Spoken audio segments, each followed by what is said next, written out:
Good morning, dear students. Myself, Amar Rajput sir, from A1GV School, teaching science subject. Students, in this video, we are going to study about atmospheric refraction and twinkling of star. Last video में मैंने आपको dispersion of white light कि एक white light को जब हम glass prism से पास कराए तो वो अपने 7 कलर में डिस्पर्स हो जाता है, जिसको हम कहते हैं स्पेक्ट्रम ऑफ वाइट लाइट या band of 7 colours, that is VIBGYOR. वही सब फॉर्मेशन फिर हमको रेनबो फॉर्मेशन में भी देखने को मिलता है. वो सेम फिनोमिना रेनबो में भी होता है. रेनबो फॉर्मेशन के टाइम पे. तो स्टूडेंट, ये एक टोटली न्यू कॉन्सेप्ट है, एटमॉस्फियरिक रिफ्रैक्शन. स्टूडेंट, रिफ्रैक्शन तो आप लोग ने 10th चैप्टर में पढ़ा ही होगा कि रिफ्रैक्शन क्या होता है. Refraction means when any light रे strikes with any surface of any particular medium and if it does not reflect back. अगर मान लो कोई एक ऐसी लाइट रे है जो किसी भी मीडियम के सरफेस से, जैसे मान लो एक लाइट रे है जो एयर से वाटर में एंटर कर रहा है, एयर से वाटर में एंटर कर रहा है, हवा से पानी में, और पानी के सरफेस से टकरा के अगर वो वापस रिफ्लेक्ट ना हो और रिफ्लेक्ट होने के बजाय अंदर ही पेनिट्रेट कर जाए, पानी के अंदर वो रेस चली जाए, तो उसको हम कहते हैं रिफ्रैक्शन. ये सारी चीज़ें हमने 10th चैप्टर में जानी थी रिफ्रैक्शन के बारे में. तो स्टूडेंट, इधर हम बात कर रहे हैं एटमॉस्फियरिक रिफ्रैक्शन की.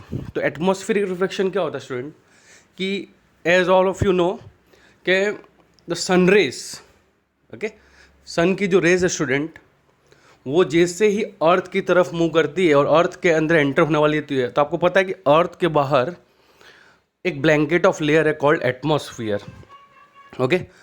अर्थ has its own atmosphere which is surrounding our planet Earth like a blanket. तो स्टूडेंट, हमारा अर्थ का जो ये एटमॉस्फियर है ना, इट इज़ नॉट कॉन्स्टेंट. ये कोई कॉन्स्टेंट नहीं है.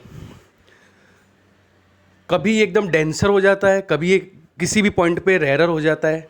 डेंसर यानी समझते हो ना, एकदम थिक हो जाता है. जहाँ पे गैस, एटमॉस्फेयर क्या होता है, मिक्सचर ऑफ मैनी गैसेस. तो कोई ऐसी जगह जहाँ पे गैस के मॉलिक्यूल्स बहुत ज़्यादा होंगे तो वहाँ पे डेंसर होगा एटमॉस्फेयर.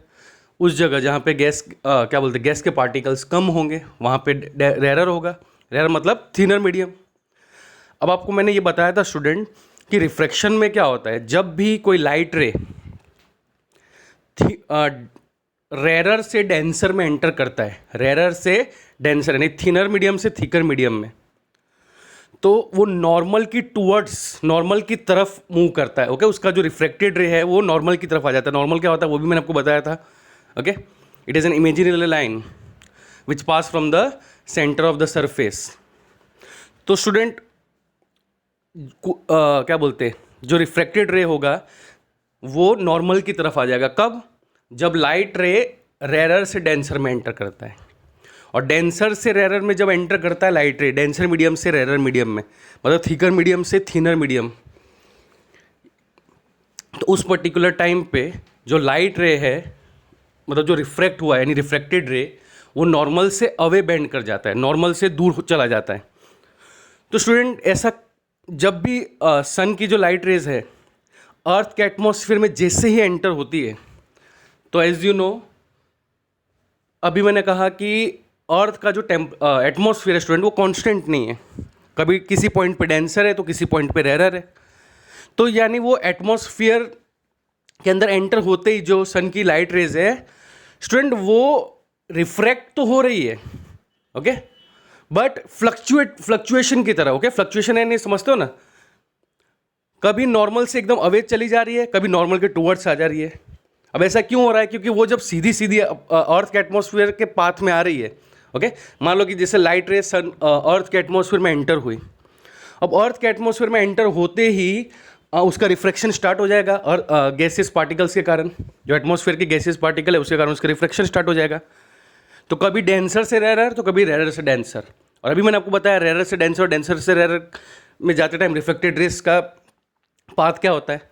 तो यानी एक फ्लक्चुएशन पाथ वो कवर करेगा अर्थ के एटमॉस्फेयर में. एंड उसके बाद फिर अर्थ के अंदर एंटर करता है और हमारे आइस पे इंसिडेंट होता है. तो ये जो फ्लक्चुएशन पाथ होता है, तो किसके कारण होता है? It is because of atmosphere of earth, और इसी फिनोमिना को स्टूडेंट हम कहते हैं एटमॉस्फेरिक रिफ्रैक्शन। ओके।